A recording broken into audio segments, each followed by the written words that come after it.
Hi everyone and welcome to Newcastle Fans TV. I am hosting, I'm also on the stream tonight, I am multitasking. The weather outside is frightening. I don't want to have a little song going on. But I'm joined by 4 guests and we want your interactions in tonight's show. You can see the WhatsApp number on screen, which is 0747 649 7166. Obviously I've got Sharky next to us. How are you doing? Not too bad, how's yourself? It's been a long time since you've been on the channel, isn't it? It has. Thanks for having us on today. My pleasure. And across opposite me, I've got PD Proudlock. Peter, how are you doing? Doing well, thanks as well. And yourself? Thank you very much for asking. And then, of course, I have the wonderful Ivan, who has just literally been on a show, and I've just been catching him singing and dancing as per usual. Always, I can't help it. But I'm glad I showered and I'm wearing real clothes today because I didn't think I'd be on camera. So. Oh, nice. Thanks for that moment. Right, so coming up in today's show, we're going to be talking about Oxford in this section. We're also going to be talking a little bit about what if Newcastle United disappeared? Because Bury fans had to face that. What if it happened to us? What would happen? Would you go and support another team? Who knows? We'll ask those questions. That's in part 2. Part 3 is all about what's happened for Newcastle in the last 7 days, so stay tuned for that. And that could be anything to do with a helicopter incident. It could be doing with Matty Longstaff's contract. So we'll be talking about that in section 3. And in our last section, we're going to be talking a little bit about Arsenal coming up as well on the horizon. Of course, as I mentioned, we want your WhatsApp messages, so get them sent through on 0747 649 7166. We've actually got a couple of WhatsApp messages which have come through, and I'm going to read a couple of them out, and then we'll crack on with the show as well.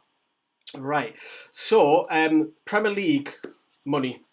So we've just been sent an article coming in saying that the Premier League, Shark, I'll give it you this one. The Premier League money is going to go up for the top 6. They finally got their way, and they're going to get more money from overseas, right? Because they pull in effectively the most audience. Do you think that's fair? I think it's very unfair because it just gives the top 6 advantage, and then you've got to look at the likes of 7th onwards. They're just battling for staying in the Premier League, and I don't think it's really fair in terms of, when you're playing them. So say, for example, Newcastle come up against a Man City or a Chelsea. We all know they've got better players, but they're going to have even better players, and we're not really going to have that chance. There's going to be a bit of a gap, and I don't think it doesn't give our league a real good name, I don't think. Yeah, because it's a bit like La Liga where the big boys get all the money, don't they? And we've also got another one. Remember, sending your WhatsApp messages, please leave your name afterwards. We've got one from Kevin, which is quite a long one. So I'll just quickly speed it. So after getting sucked into the Takeover news, reports from Culkin, Mark Douglas and Chris Waff told Kevin that there was an offer on the table just to basically show proof. Peter, your thoughts? I'm sure we'll talk about the takeover a few times during this show. What's your initial thoughts on the takeover? It's not going to happen at all. We've been down this kind of route so many times now, and I've just lost complete faith in it now. And why have you lost faith? Do you think it's just fake news? It just majority is, and it's been reported before that it's going to happen. Well, and in the end result, it doesn't happen. Okay, right then, let's crack on with tonight's show. Again, keep your WhatsApp messages coming. So we'll crack on with Oxford, and I wanted to have a chat about the lineup first of all. Ivan, did you watch the game? Do you know what? I watched the first 20 minutes and then the last bit of extra time because I was playing football myself on Tuesday. But from what I saw at the beginning and the end were the parts that I needed to see. Yeah, you just seen the good bits then, did you? Yeah, exactly. Sharky, what do you make of the lineup? Were you pretty happy with it? But some people were saying 5 at the back again. Yeah, I was one of them. I wasn't happy with the 5 at the back. Why can't we express ourselves a bit more against League One sides? We've already got the replay. The last thing that we want is going 5 at the back, showing that we're scared of Oxford and giving them the opportunity, being the home side, to possibly go on and nick it. As the Premier League side, you want to get the job done in 90 minutes, and we should have got the job done in 90 minutes, but we didn't. But it's a case of it's the way Steve Bruce is, isn't it? He's quite stubborn in that way. He's not going to change his ways. He was even said that in the press conference, and he's not going to change it for the rest of the season because the players are so used to playing a wing-back system. That was just the disappointing thing. Before we get into the game, we've actually got a reaction from Sean Longstaff and also ESM, because we'll be talking about them a little bit in a second. Here it is. Actually, we're delighted to get through in the end. It was a really tough game. We knew that coming here. I thought we started really well, and obviously got the 2 goals quite early and looked pretty comfortable, to be fair. And I don't know if it was a little bit of naivety in the second half, or we dropped off a little bit and obviously let them back in the game. But it just shows what character we've got in the dressing room to then respond again. And obviously Maxi scores an outstanding goal to get through. So overall, we're delighted, and you just get through any way you can, really. Yeah, exactly. That's why I try to do everything, because I know that's why when I score I go directly to the fan, because I know it's really important for the fan, for the history, for the club, and I'm really happy to give this to the fan. Yeah, we have to keep going. We know if you go and you do everything well in Newcastle, everything can be crazy, and we wanna do everything for this, you know.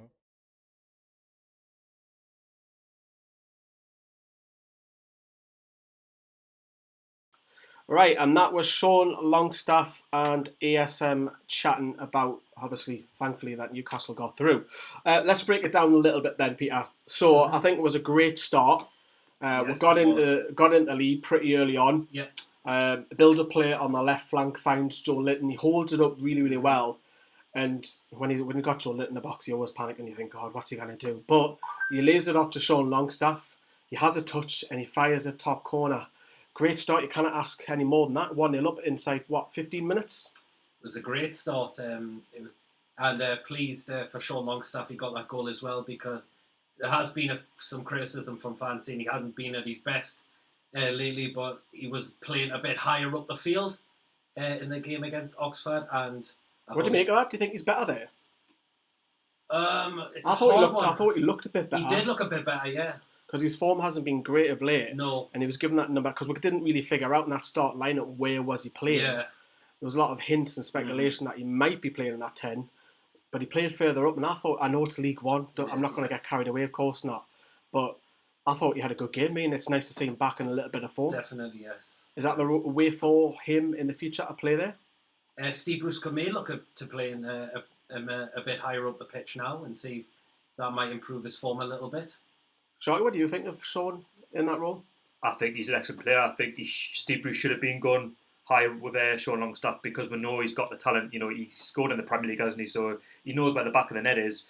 Because he's been playing sort of central but not so high up the pitch, he's struggled, and that's why the fans have been on his back.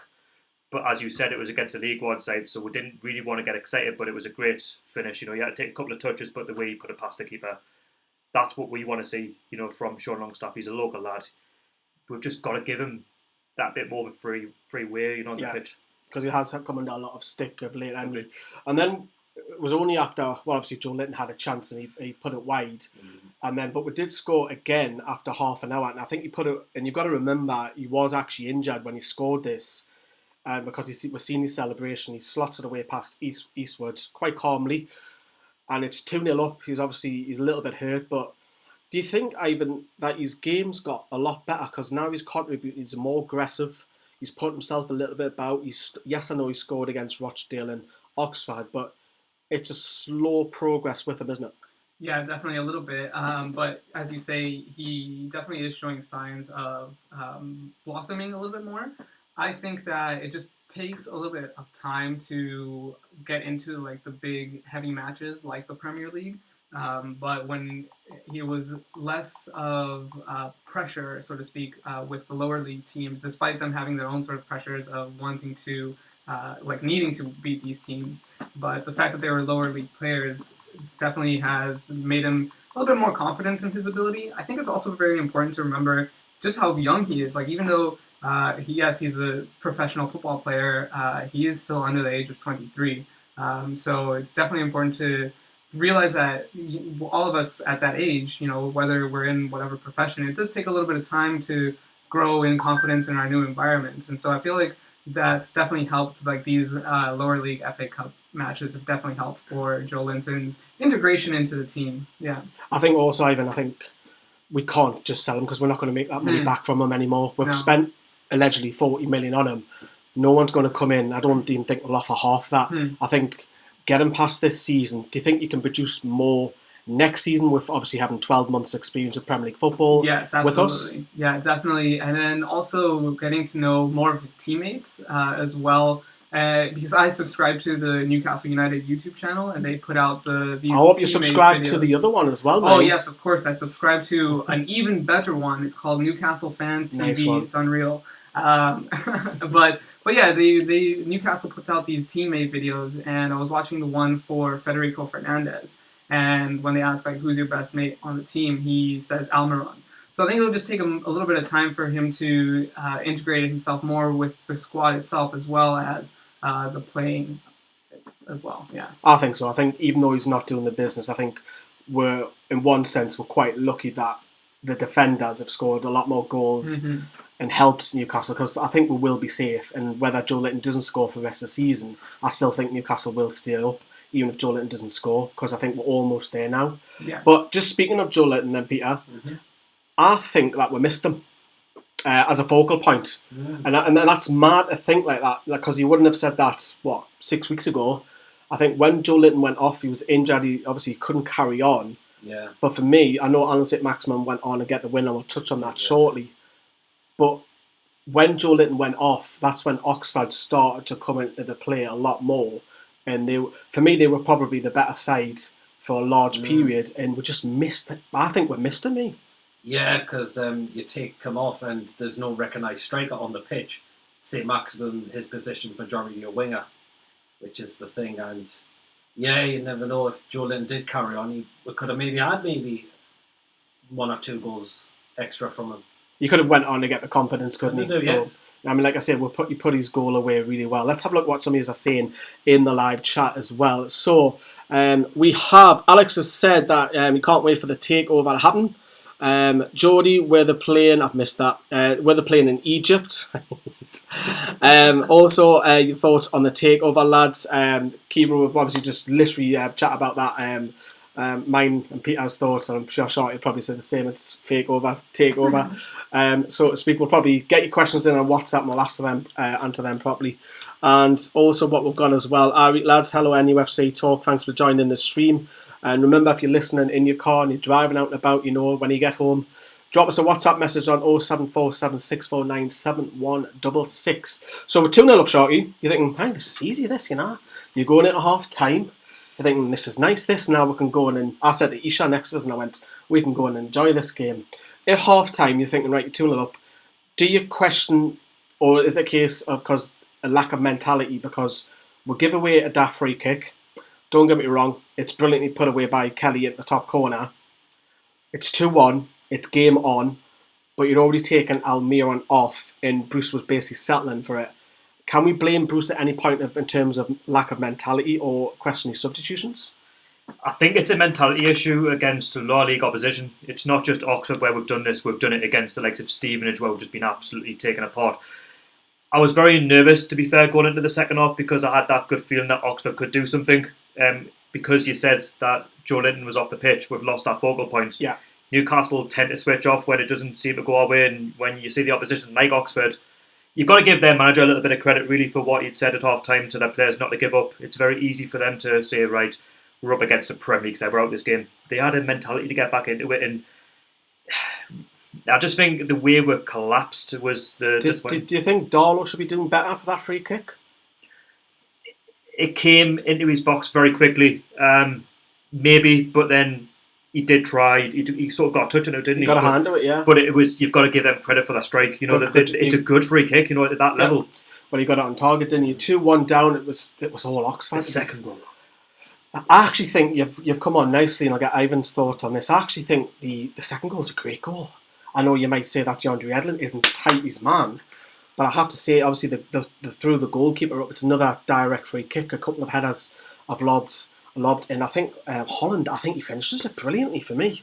I think it's a great finish. I know you might say Yedlin should be tight on that, but he's put it away in the corner, and if that was a Joe Linton or an Almiron, we'd be all over Twitter hammering it. What a goal! But 94th minute, Ivan, absolute sucker punch. Right, but that's the thing about this football match in particular, is all of the goals that were scored were unreal goals that were almost unsavable. So yeah, and that's the beautiful thing about football as well, is yes, this is a lower league team, but at the end of the day, it's 11 versus 11, and whether you are in one league or another, your ability to place a ball or link up play is defined by those moments. And so yes, it was an outstanding goal, and it's kind of like what Newcastle had been doing in their previous league matches, just believing until the very end, and then at the end it happened again for Newcastle, luckily. I think it's just a great goal, in all honesty. It just the timing of it really, it put a massive, because I thought we might go on and scrape it 2-1. It goes in extra time. Bruce made 2 changes, Peter.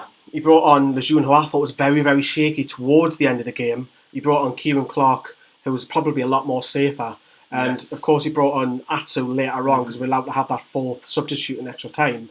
And he didn't, the chance where he was one-on-one, he squared it and he should have shot. But he brought a bit of freshness, was probably what we needed, because in extra time I actually thought that we were slightly the better team. Yeah. I know Oxford ended the original 90 better, but the substitutions came. We had a couple of chances through ESM. Yeah. And the signs, would you say the signs were there for ESM? Because we obviously were lost with focal point. We didn't really have an outlet. It was just give the ball to ESM, go and work your magic. And was it a case, it's coming? Yes, I think when he came on the pitch, the way he was trying to take on a lot of Oxford players as well, and the chances he was creating, you just had that hope he was going to put in the back of the net. And then he finally did. It was a great strike. No disrespect to Oxford, but that strike, it was quality. I don't think anyone's going to be saving a shot with his quality.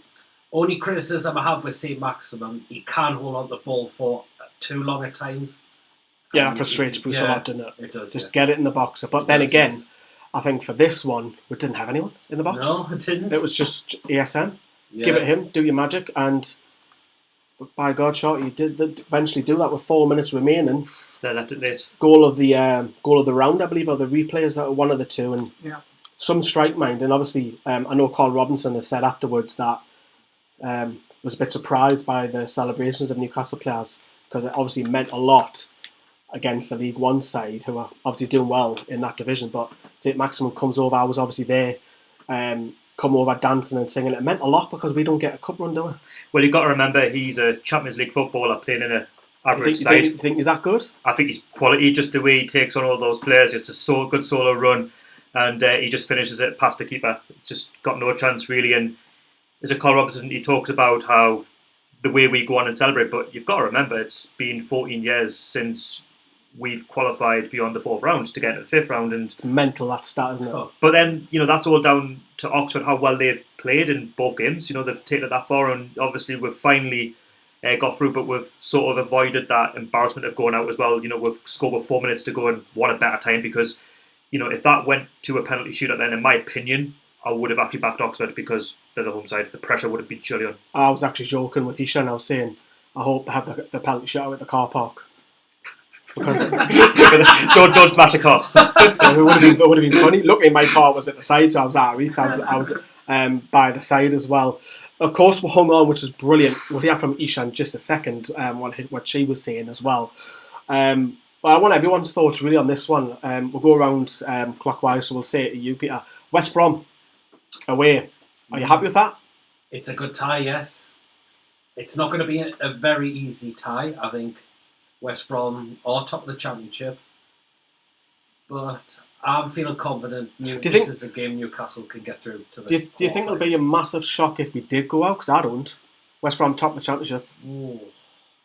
It is a bit of a tough one, but you just look, because we're the Premier League side and they're the Championship side, you're just looking at it's a game we should be winning. I think what will be different as well, I think Steve Bruce will play his strongest side. Oh yeah, that's what I do like what Steve Bruce is doing. He does want to take this competition very serious with his strong lineups as well. Having said that though, Ivan, is that Slaven Bilic has hinted that he may play a very much a rotated side, and you've got to, if Newcastle get through, you're in the last 8. If you can get a home tie and avoid the big boys, Yeah, Hi, we can dream here, Ivan. Yeah, right. So I was seeing that as well. That Village wants to play a weaker side to focus on the league, which makes a lot of sense for West Brom. Obviously, wanting to come up to the Premier League, might be something they focus on a lot more.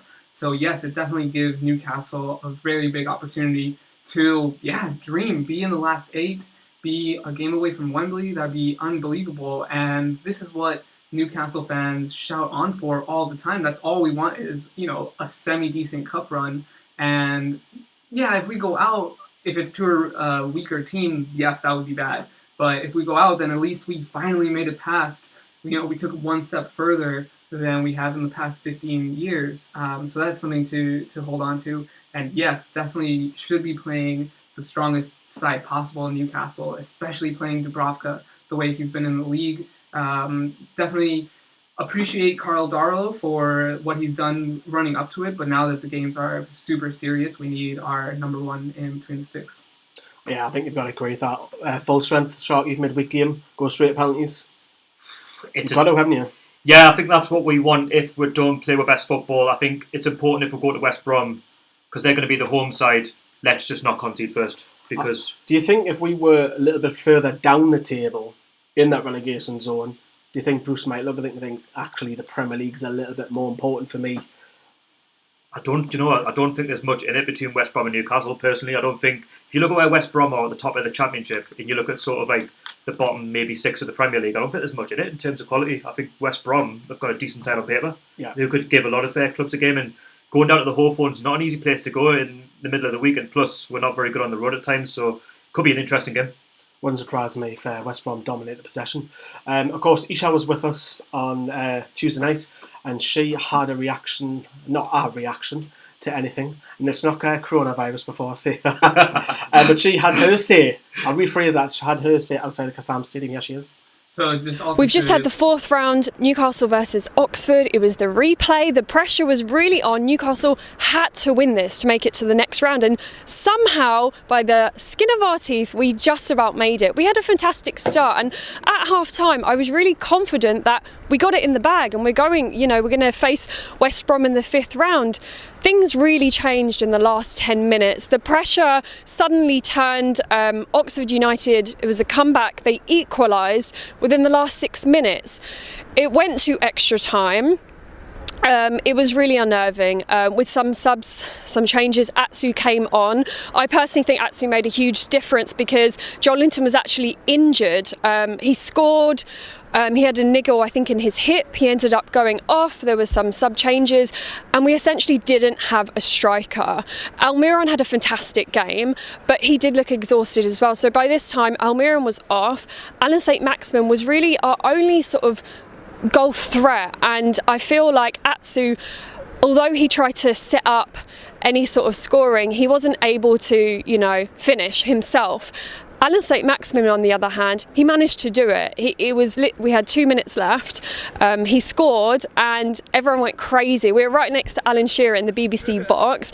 Brilliant scenes. The guys came to celebrate in the away stand, and we made it. It's just, I'd have to say I'm a lot more happy with the performance today compared to our recent form. I know the squad is exhausted. It's been a really demanding schedule. Today it was a must win, and we got it in the bag. We're moving on to the 5th round for the first time in 15 years. So there's a lot to be happy about as a Newcastle fan. What are we on? 31 points. This winter break is well and truly deserved by the whole squad. So I hope they make the most of it. They rejuvenate. Our injured players get the rest they need, and we come back for the Arsenal fixture, which is going to be a tricky one. And that was Isha. That was her clip from Tuesday night. And that was also on local TV as well. Not the first time I haven't seen Isha on TV, is it? She's always on the blooming thing. So, we're going to read out a couple of your live chat, and then we'll get on your WhatsApp messages, then we'll move on to section 2 as well. Lawrence Taylor, remember him? Yes. Yeah, Lawrence is in the live chat. Hello, Lawrence. Atsu shouldn't have scored. I think you might mean should have scored. But bottled a chance by trying to set up an offside Yedlin. Yeah, that's the chance we were talking about a little bit earlier. Philip Schofield. Yeah, I don't think it's the real Philip Schofield, to be honest with you, because I think he's been in the news quite a bit recently. I've many fond memories of Newcastle. Lovely people, especially the guys. Right, it's very funny. Gregory's Goals, who is another YouTuber, is an Aston Villa fan. If I'm Fowles is right, his brother's Callum. Remember Callum? You know Callum's corner? Yes. Not his brother, cousin. Sorry, apologies. He's going to kill me for that. Yeah. So, what is all this about? Joel should be back, for the Arsenal. Do you think we should be Arsenal? I think we'll might pull a surprise, and that is from Alex. I think we've got a good chance, Alex, to be fair with you. Let's read out some of your live chat as well, and we have. Remember to leave your names. Obviously, Southampton 8, Sunderland 0. We've just been sent a screenshot of that. Fair enough, Sunderland aren't the greatest team in the world. Andrew, Ivan, you can have this one. Andrew has said Joe Linton needs to get himself about the pitch a bit more. He sometimes comes across as lazy. I think his game's improved a little bit, actually. Yeah, I would agree. I think when you can judge a player for being lazy, that's because you're watching them maybe walk around. And it's sort of like when you watch Lionel Messi walk around, and when Barcelona's losing, you can be like, that's so frustrating. Why is he just walking around? But it's just different. You're not in the game itself. You aren't analyzing it. But I kind of do see his point. There were times when he could have exerted a little bit of effort to make a play, but I don't know. It's just you don't understand what's going on on the pitch to justify that. Maybe he's trying to nurse an injury. Maybe he hurt his ankle and he can't run because he's trying to walk it off a little bit. So I don't know. You just have to be a little bit considerate. I think he actually works hard on ASM off the ball. The ball, that is. Let's read out a few more of your WhatsApp messages as well. Liverpool fan, but watched the channel for years. Just want to say a big, massive pat on the back for Lee for all the hard work he puts in, and the team, obviously. Especially today. Today's been a blowy one, shall we say. So thank you very much for that. That's nice. I've got some really nice messages about the documentary, which we'll touch on that in a moment as well. Right, so that is all the WhatsApp. Keep your WhatsApp messages coming up. The number is on screen, which is 0747 649 7166. If you're not in the UK, you can still WhatsApp completely for us for free. Obviously, the UK code is 44, so get involved as well. Any takeover chats later, Kieran? Yes, we are. That'll be in the third section. But we're going to have kind of a break. We're going to take a section out from the documentary that we made. And section 2 is going to be all about Newcastle United. If Newcastle United was taken away from us all, how does it really feel? So we'll talk on that in a moment. I know it's difficult, but you never know. It could happen one day with Mike Ashley in charge. But this is 6 minutes long. Go and grab a cuppa. And this is about berries. So here it is.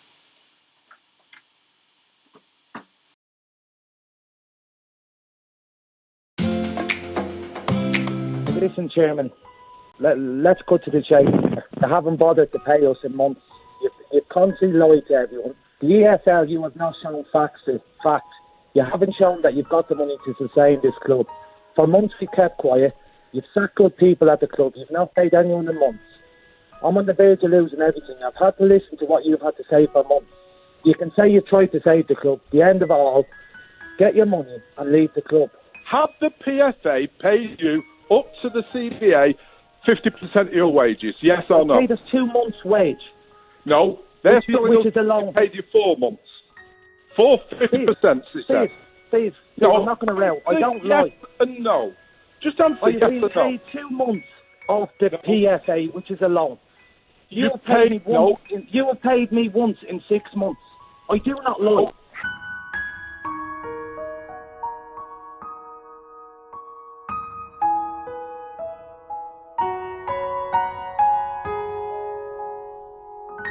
So we're here at Bury. I've just been looking around. It proper gets you, like. It really, really does get you. There's flags way over there from not just Bury fans, from other clubs as well. And I'm not going to lie, I was welling up. A local community should never lose its club. Bury were scheduled to play in League One this season after incredible achievement of gaining promotion from League Two last season. Considering the financial restrictions at the club, that's a hell of an achievement to do that. Sadly, Bury were kicked out of the EFL in the 2019-20 season. after failing to provide proof of funds. The history of this club as well, just to take that away, a lot more should have been done. Bury have won the FA Cup more times than some Premier League clubs. Bury have won trophies, a lot more trophies than some other Premier League clubs. How did this happen? Bury have had issues in the past with the collapse of ITV Digital, placed the club into administration in the 2001-02 season. However, in December 2012, the club had a transfer embargo placed on them again after falling into financial difficulties. The more recent times where Steve Dale bought the club in December 2018, he actually later admitted he didn't even know where Bury was. I mean, how can you let a man like that, who doesn't even know something that he's buying, where the location of his business is going to be? You know, where the EFL did they do the checks on him? Numerous times outstanding payments to players, to staff, were unpaid, and they were paid late several times, and outstanding tax bills still remained at Bury. Later, Dale admitted that the club were in debt with a whopping 1.6 million owed. In the summer of 2019, the manager walked out, players left the club, the opening 4 games of the season were suspended. The EFL gave Bury an ultimatum, 14 days to sort your act out or you're getting kicked out. On August 27th, 2019, CNN Sport and Risk were scheduled to do a takeover to save Bury at the last attempt. However, that takeover fell through, and of course we all know what happened next. Fans at Bury Football Club say they're heartbroken as their club's been thrown out of the Football League after a failed takeover. The English Football League has expressed enormous regret. David Chisnell is at Gig Lane. Well, the gloomy weather here at Gig Lane really sums up the mood in Bury today. A club with 134 years of history now has a bleak future, if any at all, after being kicked out of the Football League. Well, after missing a 5 o'clock deadline yesterday evening for a takeover here at the club to be completed, the governing body, the league's governing body, the EFL, has said that regrettably, after reviewing all options and despite late bids put to them, they have now decided to withdraw Bury's membership of the Football League. Further court cases have came. The club still owed unpaid wages to staff. That is still rumbling on. High Court appearances, tax issues are still going on. Even Everton chairman Bill Kenwright wanted to save the club. He wanted to put £1 million of his own money into the club to try and save the money, but it was rejected because of conflict of interest. That is shocking. That is appalling. There's a history here, a real history. Yet, because of a conflict of interest, because he's chairman of Everton can't loan a business loan to another business, that could have saved this club. It's recently been announced that fans of Bury would like to start a Phoenix club, starting in the local counties league, moving their way up the divisions. Do they start next season in the conference? Do they start lower? The future's really, really uncertain here. And who's to blame here? Is it the collapse of ITV Digital in the early 2000s? No, because Bury did bounce back. Steve Dale has took a lot of flack, and rightly so. He's partly the reason why Bury are where they are today. The AFL should have done a lot more to save this club, a hell of a lot more. They've let Bury FC, but more importantly, the whole lot of them, whoever's at fault, have let the fans down. The fans of this area don't have a football club anymore, which is heartbreaking. Of course, you've got Manchester City, Manchester United down the road.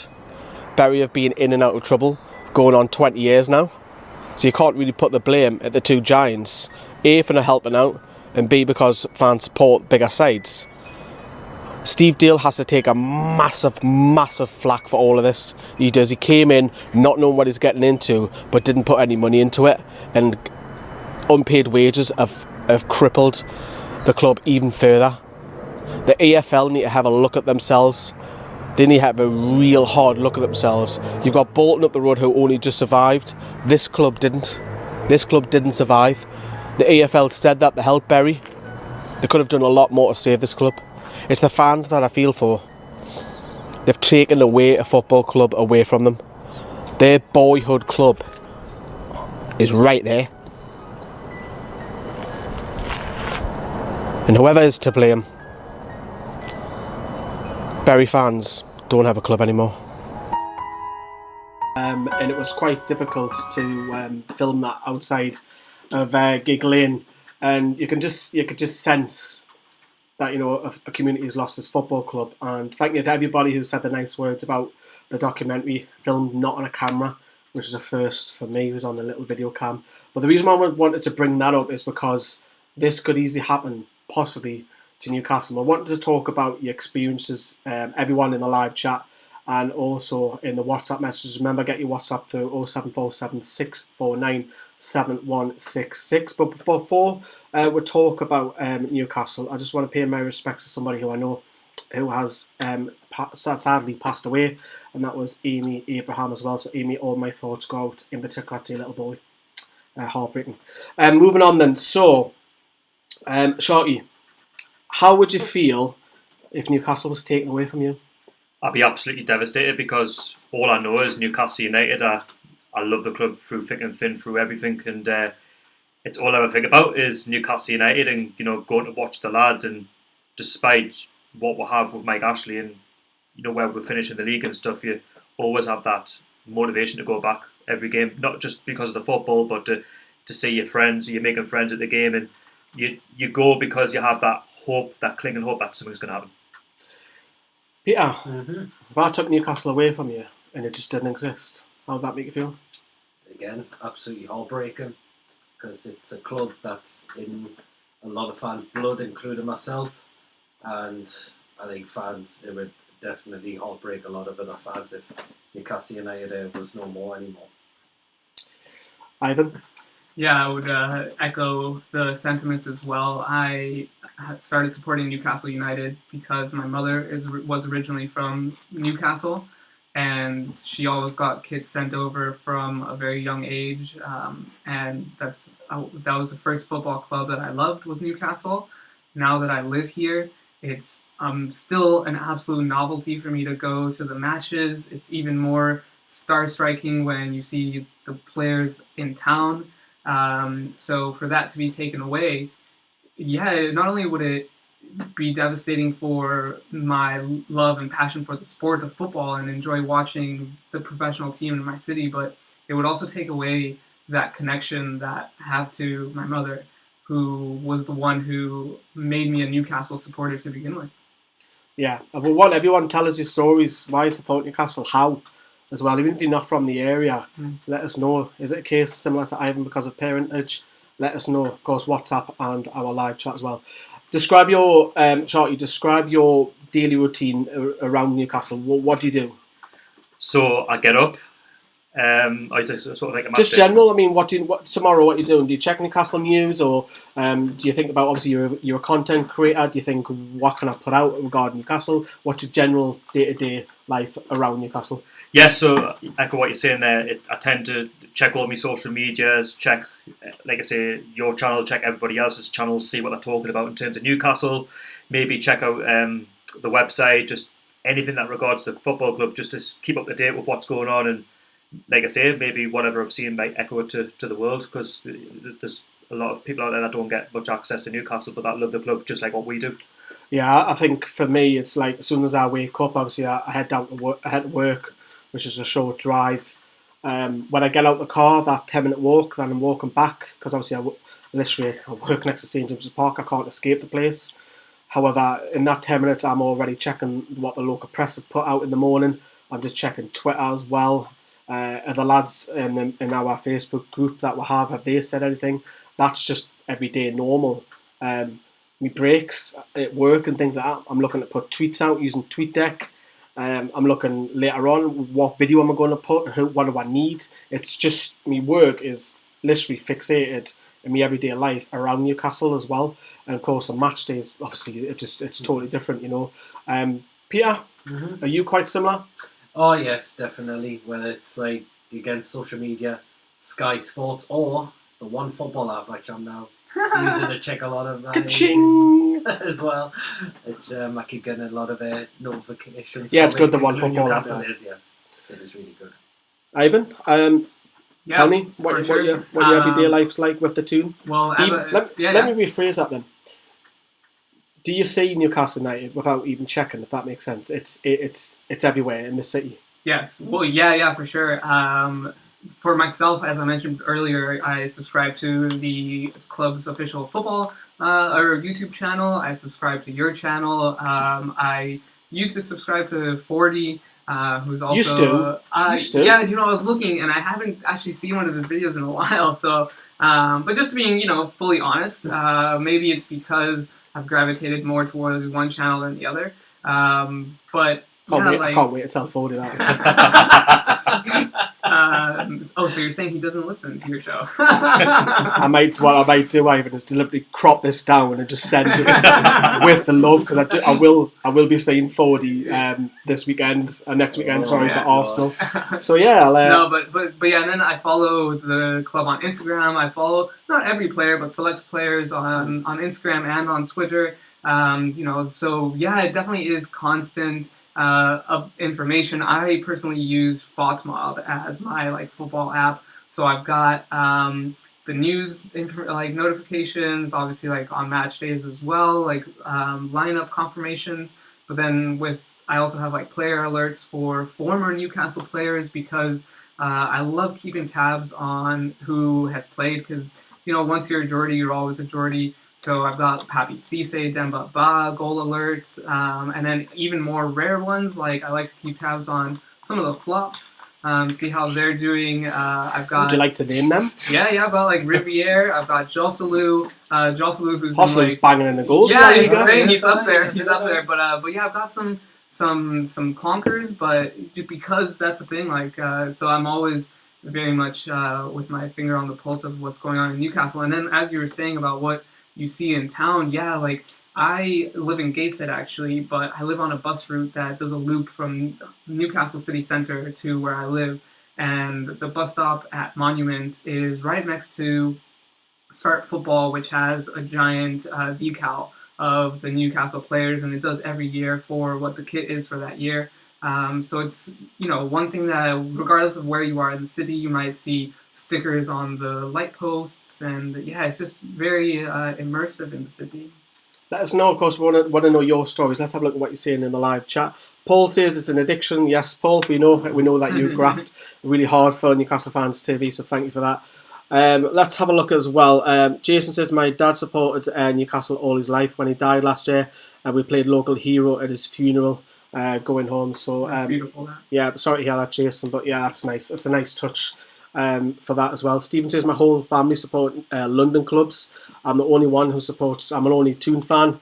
I started when I was 5, and my granddad took me to St James's Park. The rest is history. The black and white sheep of the family. He's never looked back as well. Oh, you poor thing.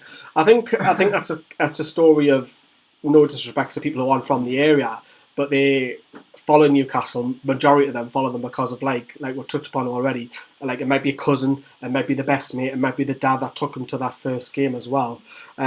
Shorty, just going to go back to Bury once more. Does Steve Dale make Mike Ashley look like a saint? Yes, because he walks into a football club, he pays £1 for it, but he doesn't know about the area of Bury. He doesn't understand what that club means to their community, that promotion. I mean, when they got that promotion to League One, surely that should have been enough to suggest that he needs to put more money at the football club. Let's kick on. Keep them, in League One. Let's not get them back to League Two. They worked ever so hard for it. There was players, not getting paid enough money, and they were not wanting to play for the club ever again because they weren't getting enough. And at the end of the day, you take Premier League football away from it. In League One, League Two, money is a huge thing in terms of your everyday life. What we do, we go to work. We need to pay bills, and they couldn't make ends meet. Do you think, Peter, that when you compare Newcastle fans, and we always twist about Mike Ashley, probably rightly so, but when you compare it against a Bury, are we twisting? I don't want to say over nothing, but we're twisting over small things. Considering Bury don't have a football club anymore, we still do. No, and you can imagine how their fans are also feeling still after being kicked out of the Football League as well. So, is there last hope now? Either a Phoenix club or starting, we just spoken literally on the ad break there, maybe in the Conference or the Conference North, that's the hope, because ideally, realistically and hopefully that club has to survive. Yes, definitely. I think the conference is a good place for them to restart back up again. I think as Newcastle fans, we do complain about a lot of things. If for example, we'll talk about the next section where there's a bit of decoration goes on at St James's Park, people complain about it. So you cannot win in some extent, and I think also with us complaining all the time, it's nothing compared to clubs who are going out of business. And we have a right to complain because it's our club, it's our passion. We love our team, one club, one city, and all of that. And I think, but when you compare it to your Berries, to Boltons, I think we are very lucky. And none of us on this table are saying that Mike Ashley is a saint, but what we will say for definite, and I'll come to you, Ivan, is that he looks more of a saint compared to Steve Dale, doesn't he? Yeah, right. And then it's like, yeah, we are lucky, but then also unlucky with Mike Ashley's ownership. You look at clubs like one of the best examples like of a Phoenix club is Parma in Italy. Who obviously is who Asprilla got signed for, and that was just a few days ago in history that happened. But you look at a club that's historically important in Italy, like Parma, that has had such legends play for it, obviously where Gigi Buffon came from, his academy, and how many times over the past 20 years it's folded and then come back. Now it's Parma 19, whatever. So yeah, it could be a lot worse. It could be better, but yeah, it could be a lot worse. Yeah, I'd have to agree on that as well. Shorty, if Newcastle were to ever, God forsake, fold, which I don't want, what would you do? Would you back a Phoenix club? Would you give up on football totally altogether? Or would you go and switch the focus to, for example, a Gateshead? I know it's a tough question because it's not a real question. It is difficult. Losing your football club, it's painful because it's in your blood. You don't want it to ever happen. Phoenix Club for me would be very, very difficult to do because you're losing all of that history that you've had. Yes, I know we haven't won a lot of trophies lately, but I love me non-league football. You know what? It would hurt is to lose Newcastle, but I probably would, give a bit more investment to Gateshead, make sure they're running a little bit more and helping out other non-league clubs around the area. But I just hope it doesn't come down to that because, of course, yeah. I mean, for me personally, I think it would probably. I know this is going to sound very cheesy and all that, but I'll probably lose a little bit of me because my everyday life is focused on making sure that Newcastle Fan TV's website's good, how we got tweets out, how we got Facebook posts out, what's the next video, where's the next video, what's the ideas, where we're going, where we're setting off. It's like it's focused around the club, and if it took that away from me, and I'm speaking on behalf of just me, I would probably lose a huge passion and hobby. And I'd probably be honest with you, I probably didn't know what to do. I'll probably be like, right, okay, so what happens next? And it's like, it's mad to think how much football dominates everyone's life who are nuts about it. We all love football on this table. And Peter, what would you do? Because you're quite like Shorty, where you go and support those smaller clubs. Yes, I think if I did lose Newcastle, I would definitely watch another team like a non-league team like a Gateshead, but I would still have that devastating feeling inside of Newcastle. Okay. Gone completely. I'll have a couple of questions before we get to an ad break. Hi lads, cracking shows. Always great to see Sharky and PD in the show. Lee, can you see Matty and Sean sign new deals soon? Because we can't allow these players to go. As for Matty, he deserves to be rewarded, and otherwise I will lose him. Effectively, keep up the good works, John from Bristol. John, we're actually speaking about Matty in section 3. Of course, I think majority of Newcastle fans are going to say yes, but we'll ask those questions why. Where's Alan Smith on this week? I love that guy. Do you know Sam, Ivan? No. Alan Smith. Sam was being the tall one. He's quite new as well. We'll also give you this one as well, Ivan. For the working class clubs that are our region and the stadiums are our places of worship, imagine someone taking your God away from you. Obviously, Ivan, yours is what? Music, would you say? Yeah, absolutely. My number one biggest passion, although I am very, very passionate about football, not only Newcastle United, but all the other teams that I support. Music would be my number one passion. If someone took that away from me, I would be lost in the world. I wouldn't know what to do. You can come join Newcastle Fans TV. That's true. You But can always- I wouldn't have the same. I would enjoy it, and I would love it, but it wouldn't be the same love and joy that I have for music. I'm going to throw in an extra question here because you said this to me just off camera before. Is would Gateshead benefit without Newcastle being there? I would say yes, because you've got to remember, if Newcastle are the club, our fans, we love football, we live and breathe It's football. a mile away, isn't it? And that's it. It's only over the water, and they would gain a lot more attendances because you look at Newcastle fans, regardless of what anybody says about the football club, we don't like Mike Ashley, we don't like this, we don't like that, we'll still go to the ground and support the lads. Yeah. But let's just say the worst comes to worst and Newcastle isn't a football club. We like to watch football deep down, so we'll go and back Gateshead hoping that maybe they can get into the Football League, or you might go and watch a Blythe, you might go and watch a North Shields. They're just examples, but I think they would financially benefit because they know that the fans are then going to have a switch in intentions elsewhere. Yeah, and they're the newest club to us, which is literally just a mile away, isn't it? So we've got a question in the live chat just before, and I'll give this to you, Peter, and that's from Dan Parker. And UFC under 23s play the Magnums, I believe, on Friday. Are you going to go to it? Yeah, it's a definitely attended game to go and watch. I remember I was at the one back in August 2018 when we won 5-0, so I wouldn't mind getting myself to another under 23 derby again. Elliot Sorensen scored that day. Yes. That's I think that was Yes. his first of the season when he went on that mad run. Sharky, you going to go at that? I'll definitely be there. I like to support the under 23s. I think it's important, not just for the under 23s, but to give them a bit more exposure, maybe get more fans in the door. And like I say, it's a local derby. There's a lot to play for them this season. I think they haven't been played too bad. Is it getting played at St James's this one? Yes. Yes, it is. So it is at St James's. So get yourselves along. I think, as far as I'm aware, season ticket holders are for free. Yeah. £3 for an adult, unless that's changing £1 for the kids to go as well. But this is the nearest thing that we have to a derby, believe it or not. The misfortunes of Sunderland. But hey, we're talking about that topic just here. We could easily be a Sunderland, couldn't we? We could be. We really could be. I mean, it's only 2 divisions away. It happens to them easily. Yes. So it's one of them, and that is going to wrap up this section. In section 3, we're going to just do a recap of everything that's happened in the past 7 days. Remember, WhatsApp, I've just literally had one there. Remember to leave your name as well. And we're going to read out your WhatsApp messages after the break. It's 0747 649 7166. Please get in touch with us. See you shortly.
we are back. Hi everyone, hope you've enjoyed your nice little break. So we're going to get on to Newcastle United news in a second. I'm just going to bring up, we've got a WhatsApp message that has come through. This is, remember, leave your name, unknown name here, but it says that I love Newcastle, I support them because of Shearer. That's a lot of people do. A lot of people support because of goal as well, don't they? Yes. When I was 13, I got run over, let me know, and my stepdad, I think that's his, wrote to Newcastle and they sent me this. What he sent is, I can't put it on screen unfortunately, but it is a Duncan Ferguson picture. God, he was hard, wasn't he? Wouldn't want to get on the wrong side of him, and loads of signatures, so that's a nice touch as well by the club. Not often you hear nice stories, so yeah. We have been sent a video, but we can't play a video whilst we're live, obviously. But get your WhatsApp messages come through. We're going to be talking about the news, of course. So coming up, we've got the under-23s, the helicopter fan moment, of course. Matty Longstaff's contracts. That's what you mean by that. Yeah, the take. Ivan's just clicked on. Yeah. I was like, helicopter. What? Yeah, the helicopter moment. Oh, this guy. The takeover with the advisories. A fan who's changed his name, and of course a stat on Alan Saint-Maximin. So remember, get your WhatsApp messages in 07476497166. 07476497166. If I keep saying that, I might remember it off by heart instead of having to look at the screen. Right, let's move on to the under-23s. Perfect man, Shorty, because you've obviously followed a couple of them. That was a brilliant win for them on Monday, and that's a horrible drive. It was, I think I seen Elliot Sorensen's Instagram post. It was 7 hours, and I've driven to Cardiff, and Swansea's even further, but that's a great win, 4-0 away from home. It was Wilson, Langelo, Sorensen and Torre on the score sheet. It's a brilliant result. I mean, just to go away from home to win 4-0, it just tells you that they have got what it takes to beat anybody in this division. If you look where they are, I mean, if they're creeping back up now. Yeah, I mean, was it last season they just missed out on promotion? They've had a couple of chances where they've done that, but you look at the table, it is still rather tight. You know, if Newcastle this week, if they can, come away with at least 4 points, I think they've got West Brom tomorrow. If they get at least a point away from home there, and then potentially beat Sunderland on Friday, they should be beating Sunderland because they've lost 15 out of 16 games. Well, that's what I'm saying. If you put, I know Middlesbrough have got a couple of, obviously they've both played the same out of games, but if we just take care of our results and just keep playing the way they can play, which I've seen them on so many occasions this season, they can go anywhere. They can get in that top 5. It does look difficult, but it's not to say we can't. It's only 4 points now. And Ben Dawson is still doing a good job despite stepping down after what happened at the start of the season. I just want to touch upon Ben Dawson. Obviously, he had a great impact on the lads, and obviously Neil Redfern come in. Pete, this one's for you. Neil Redfern come in, and it was a bit of a strange appointment because I didn't see the sense in removing, and yeah, it's a promotion for Ben Dawson. Yeah. Don't get me wrong. I didn't see the sense in taking someone that was, why break? What's the saying? Break anything what's fixed. Someone correct me on that. You're moving him effectively to head of development, but now we're starting to slowly get the results clawing back, and that's Ben Dawson as in charge. Do you think he's a coach that could go far in this game? I think he's got a massive chance of getting quite far with this under-23 lot. Definitely, there's some very young talent in the squad, definitely as well, and I think he's got a massive chance. Ivan, do you follow any of the under-23 lads? You know what, I don't really too much. I do try and keep an eye on their league position in the under-23s Premier League, but no, I don't think that would be able to contribute effectively to this one. Well, you can leave the room then. See you later. Sure. But what about Tom Allen? He made his debut against Rochdale, and we've seen Matty early on the season, Sean last season. We've been crying out for Geordies to break through, and it's nice that we've seen one or two come through the last 12 months. And you want the next one. We want more greedy. We're passionate Newcastle fans. We want to see more Geordies represent us. We've got Paul Dummett. We've got Andy Carroll. Jack Colback's, he's still at the club, even though he's injured. But I think it's a good thing, right, to try and get these lads through, because it's horrible to say it, but it's a sell-on value for them. Yes. Yeah, that's definitely true in the way the business of football works. But at the same time, it's yes, we've spoken about how well supported Newcastle is within the city itself. So if there's players that come from our own academy that are local, it would, yes, it's hard to increase how much more attention people pay to the club, but it would just give that a little bit extra. And maybe some people who want that would gravitate more to the club as well. Okay, this one's for you, Sharky, from Lawrence, who's obviously been on the channel the last few years. Will Elias Sorensen ever make his Premier League debut? Will he be? I think rephrase that. Will he be given a chance? To be honest with you, I don't think he will. What if we're safe? You got 2 games left and safe. Would you get a run out there? It's difficult because you look at Steve Bruce and who he goes with what he's got. Do you know what I mean? He's that sort of manager. He's quite stubborn. You look at his 25 that he's got now. You'll trust them to get the job done. I look at Sorensen. There is a bit of talent there, but he seems to struggle a lot at that level. I mean, he's been here, there, and everywhere, hasn't he? If you looked at where he's been, and you want him to break through, but do I see it realistically? Not this season, perhaps. I think it's got to be a couple of seasons, otherwise he could be out the door. But then again, Tom Allen's done really well for the under-23. He's got his chance. Got a bright future. Matty obviously got the chance to go away with pre-season. I think pre-season is key for me. Yeah. If Elias can hang around in the first team squad in pre-season, because let's face it, I cannot see Dwight Gill having a future. No. Andy Carroll, will he have another 12 months? Possibly. Mutu's probably going to go out the door. We're going to have Joe Linton for another season, a minimum, guaranteed that. So I think first team opportunities are going to have to be, he has to be taken away at the pre-season. Let's get on to some funny. It's not a plane, but it's a helicopter. Oh. And there's plenty of helicopters going around. Mike Ashley normally flies in helicopters, doesn't he? He was at the Oxford game as well. Now, you can look at this incident, and everyone knows what I'm referring to. I'll keep it clean. Someone got the bits out. I'll say that. In a game, I don't know what he was thinking. Maybe, I don't know. And what's more ironic, and anybody who can see the picture, is the billboard. The advertisement hoarding, which is... I had never seen that before. That is hilarious. God. Yeah. That's just new. I love that he's in front of so many stewards as well. Do you know what it is as well? I was only, 3-4 rows behind him with Isha? Yeah.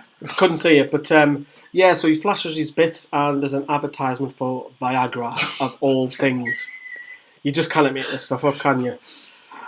We can laugh at it as well. I mean, Peter, what's that moment when we scored? I know we've scored the winner and it's great. We're jumping around each other, but what makes you do that?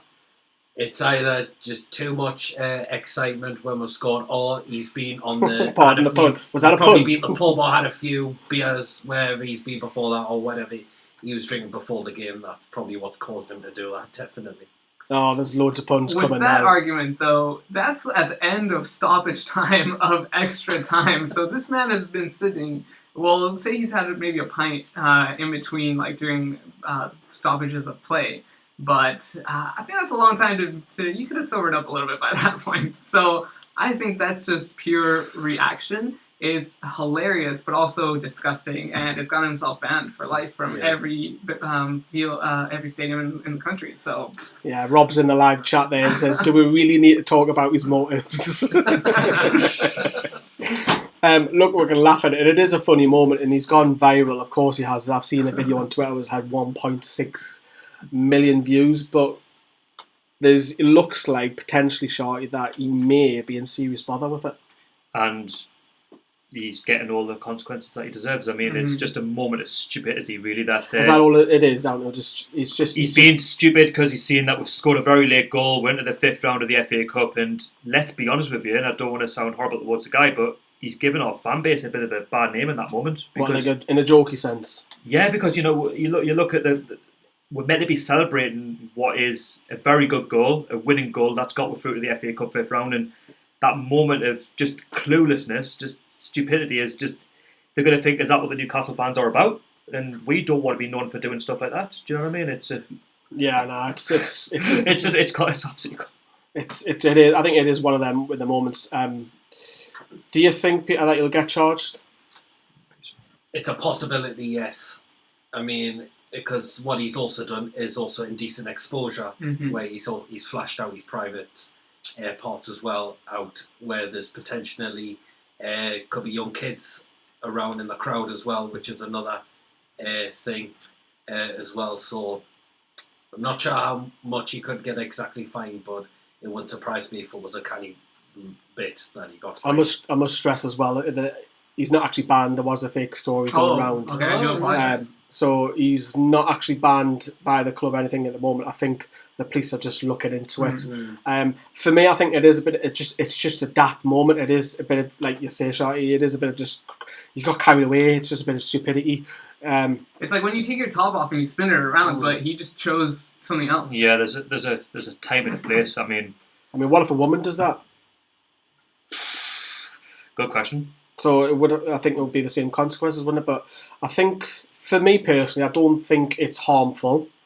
I think it's just he's in a daft moment. He's celebrating. Yeah. I think just give him a slap on the wrist and say, "Look, you're out of order. Let you go." Because if it goes further, I think that's wrong. He doesn't intend to get his bits out on purpose in front of kids. If that makes sense, he's not intending to do it. I think slap him on the wrist.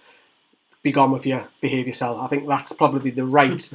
I mean, correct me if I'm wrong, what everyone thinks on this table, but that's what I would personally, if I was the powers that be, I think it's just, look, you were daft, forget about it, move on. Yeah. Let us know in the comments. I'm sure you're going to tell us about that as well. Again, remember to get your WhatsApp in 07476497166. I'll read out some of your live chat before we move on. And Matty Longstaff with his contract situation as well. John says, a ban for life would be a joke. I guess he must be drunk. He probably was. For me, it's harsh. A Bournemouth fan was being racist abuse and got a 3-year ban. Yeah. Yeah, good. That's totally different though. But yeah. Basically, could get along those lines, or like you say, a slap on the wrist. I think, even if you give him a stadium ban for maybe a season, that would then make others realise that is very seriously a serious matter, and obviously the club will not tolerate it, and it'll make others realise if you do the same thing. It's just a daft moment. It is.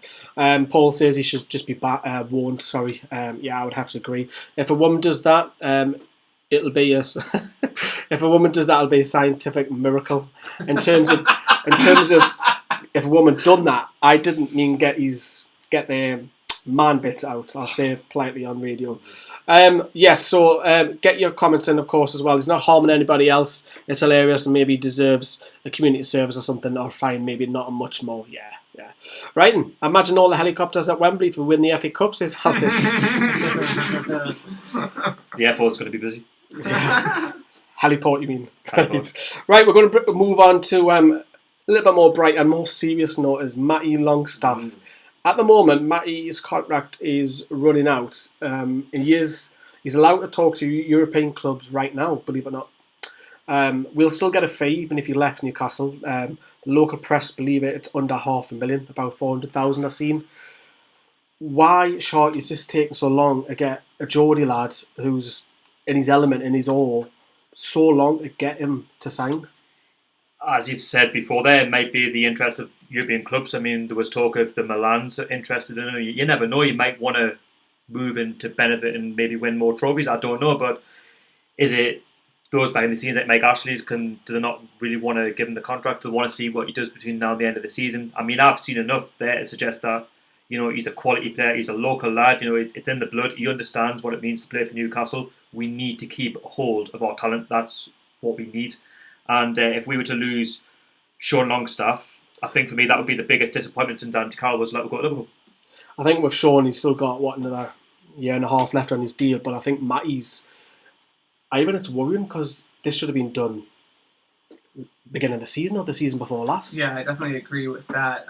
From what I have read and from what I understand, both brothers have switched to an agent. Like a different agent than who they had previously, and so that is affecting a little bit of the negotiations. So, it could be down to the players themselves wanting something different in their contracts, but it could also just be a meddling agent who is looking out for their own best interest in commission fees rather than looking out for the best interest of the player and the fan base for the club from which they play. Yeah, I think he's got to get it done. He's got 3 goals in 12 appearances. Even Joe Linton will be happy with that record. The future then, Peter, it's got to be the 2 brothers in midfield, hasn't it, going forward? Absolutely. They've been brought up from the academy from the reason. They've come up through the ranks, and that is definitely the next talent. within the first team of the football club. Do you think he will sign? Oh, See, I think he will. I think he will, yeah. I just think it's dragging a little bit. It is, yes. Because he doesn't want to go anywhere else. No. And like, as we get reminded so many times on this channel, where's he from, what postcode he has. I'm sure they're going to start saying that in the live chat in a minute, what postcode that he belongs to. But with Matty, I think he's come in and he's surprised a lot of people.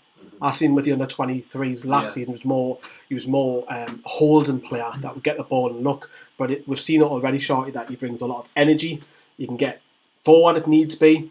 Totally different type of player to Sean, where Sean's very relaxed on the ball, likes to put his foot in, and Sean will spray it and look up. And if you play him further forward, great, you might have an eye for goal. But whereas Matty is very energetic. Why? Obviously, Ivan said that it could be an agency thing. They've got new agents. How much does Matty deserve to be paid? Because allegedly he's on, what, 800 quid? How much would you say, right, 5-year deal, sign up now, we'll give you X, Y, and Z. How much are the club willing to go? Or how much would you go? How much is he worth per week? Well, it's not a lot of money, really, is it? Given the level he's playing at in the Premier League for Newcastle, he's a local lad, as I've said, and he offers a lot to the team. He's energetic. If he was to get that contract, realistically, because Newcastle are in the Premier League, you've got to be looking at over 10 grand a month. So nothing more. But being realistic, are Newcastle going to pay more? But if they know they can get, do you think that might be the problem? That Newcastle are saying, right, we're not going over here. It might be that the club have got a way in which they operate and how they're financially going to pay players, obviously for agents and stuff. But you would like to think he's going to get maybe 20, 30 grand a week. But then, given the extension of his contract, are Newcastle willing to maybe start off small and then work their way up as he plays? Every time like a criteria. Yeah, I mean, 20 games next season, yeah, you'll have an increase of 5 grand a week or something like that. But then at the same time, where's his intentions? Does he even want to be here? Does he want to go and... I'm sure he should. Yeah, that's what I believe, but does he not want to maybe have a look else? You've seen what players can do, players can maybe have a switch in intentions elsewhere. It's a really difficult one to know. I believe he'll sign a new contract. I do believe I think he will. But in terms of what he gets, in terms of that contract, that remains to be seen. We don't really know. How much would time down, Ivan? How much would you pay Matty? Because he's broken through. How much would say, right, here it is? Yeah, so... Is it down to money? Is that harsh, that we're judging him on money? You know what? Money talks. Yeah. In the day and age we live in, that's always going to be number one, unfortunately. Whether you are passionate about the club, whether you want to be a one-club player, the majority of players don't think that way anymore. So how much would you get paid? Well, you would look at their performances, their statistics, what they contribute to the team, and then look at what the average wage for a Premier League squad player would be, and offer them maybe slightly higher than that, just to incentivize them to stay at the club. Saying maybe not a 5-year deal, but maybe a 2 or 3 year shorter deal on lower wages with a renegotiating clause that says, depending on your performance, then we would be happy to pay you more accordingly. So as of now, to keep the players at Newcastle, I would look at maybe what they're being offered elsewhere, what they could potentially be getting offered, and be realistic about their abilities, not break the bank on them. Despite it seeming like not paying them over what they deserve could be belittling a little bit, but just give them what corresponds to them to make it fair. Do you think his agent's having a game of poker? Yeah, definitely. Yeah. Peter, what would if you were Mike Ashley or Lee Charnley, what would you give Matty per week? Shorty said over 10 grand with incentives. We word it like that. Yeah. I think 20. I'm thinking 20 grand as well. I think that's a good... A realistic? Yeah, realistic amount. I think Newcastle, majority do not give players daft wages that some clubs will get, probably over 100 grand, 200, 300 grand a week. So, yeah, I would say definitely 20 grand a week is definitely a realistic amount. Yeah, and I think it's unanimous on this table. Everybody wants Matty to say he's been a breath of fresh air in We always like to see the Geordies come through, and I think he's still at the moment, even though he's been involved in the first team, he's still a little bit in awe of what's happening around him, and I like that sense of vulnerability there, but I like that as well.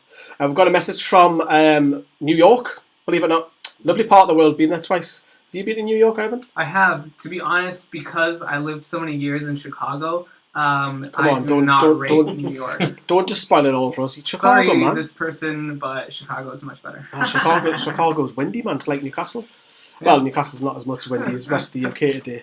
That message that came through. Remember to send in your WhatsApp messages. He says, I love watching you guys. Great stuff. How are the lads? Let's hope we don't fold at West Bromwich Albion. He's typing the message now again. So he's obviously, I think he's going to, thanks for the shout out. I thought he was going to have a crack back at Chicago there. He's giving me a laugh. It's the best city. Yeah, it's not the best city. It's not like New York. Miami's all right. Right, let's move on. Again, get your WhatsApp messages in. This is the takeover bit. Advisories. What do we think of advisories? Now, what is an advisory, Sharky? Just in general, everyday life. What is that? Well, who's going to... We can't really put a... it's just someone who advises someone of, this is good, I've got experience, yeah. So there's going to be a bit of talk about advisory roles in the section. The first one being, and a friend of, I can't believe I'm saying this, the Kardashians. I mean, don't get me wrong, she's a very good looking girl. She is Carla Di Bello. Obviously with a hat there, people who are watching can see a Rolex hat and stuff like that. She's very attractive. If she comes in, I think all of Newcastle will get excited. Never mind just Newcastle with the takeover. But advisory roles to the Saudis, the media are claiming that she is a stopgap with Amanda Stavely to get the Saudis. I know you're huffing already, blowing your cheeks with it. What's the truth in this? What truth? That's why it's hard to answer, because there's that many advisories of this, that, and the other, and we have no idea. Like, 1 minute it's the Bin Zayed group, next minute it's the Prince of Saudi Arabia, the next minute it's Kim Kardashian, next minute it'll be I don't Vince know, McMahon. Vince McMahon. It'll be it might be you. I mean, it could be any. I don't know. Do you know what I mean? It's. Do you know what? It's getting really boring. Do you think it's gone a little bit quiet now? Do you think it's the media just because it's gone quiet again? We need clicks. We need a bit of a story. Are they just putting 2 and 2 equals 5 in this? Because I know that our fans will just literally bite at anything that comes. Like the tiniest little story, we think it's going to happen because we're clinging on to that hope that something is going to happen. And when I was looking at where's the proof? Like, you know what I mean? They were saying, it's 90% done. Has the club come out and said that? That someone's going to come over and take over the club? Unless it's in black and white from the club that something's happening. Another pun. Right, Rob's not here, you know. All these puns. Sorry, Rob. Peter, I'm trying to put a positive on this. Let's just say it is true that she has this advisory role. I mean, what does she know about UK business? Never mind Newcastle. Oh. I mean, what is she? Is she a stopgap for Mike Ashley to know more about the Saudis? What's she there for? Assuming this is true. Probably to get more fans excited. What, literally? Probably, yeah. That's the only reason. Let's just hire someone who looks attractive and we'll introduce them to the Saudis as well. Remember, get your WhatsApp in, get your live chat in as well. It doesn't just stop there because we had another one in this as well. And this one's even more left field. I mean, we see his son, Eddie Hearn, promoting boxing. And obviously he's got the out of context account on Twitter that's takes the mickey out of him as well. But the latest one, which is former Leyton Orient chairman, Ivan, you can have this one because Shorty's going to have a heart attack, yeah. Again, another strange link. Is this the thing, Barry Hearn, who's obviously boxing promoter, darts promoter and Leyton Orient, it's just gone completely left field, this, isn't it? Yeah, I think at this point it's a little bit of a mixed bag on who is... but yeah, like you said before, it's just rumors and it's just clickbait. It's just wanting to sell the AdSense, which, I understand, but it's not fair to keep crying wolf. It's like us, obviously around the table there's 3 YouTubers here. It's like us doing a video and that title has nothing to do with that video. It's clickbait, and clickbait gets people to click on it because, like you say, it gets the ad revenue, and obviously newspapers majority of them are all pushing to go online nowadays. And if we done it, let's say you do a video tonight, Crown Prince spotted in Newcastle Airport. Emotional. You would know it would get clicks. Yes. You would, because it'd be like, oh, what's this? I need to click on it, click on it, click on it. A good fancy thumbnail. People would be click on it and be like, oh, what a load of stuff, you know? That's it. Do you think the media, we touched upon this already, have a responsibility in this? I believe so, because as you said before, like, it's gone really quiet. We're now in the winter break and there's not really much going on in terms of the club. Our next game is not until next Sunday against Arsenal, so why not get the Newcastle fans interested once more?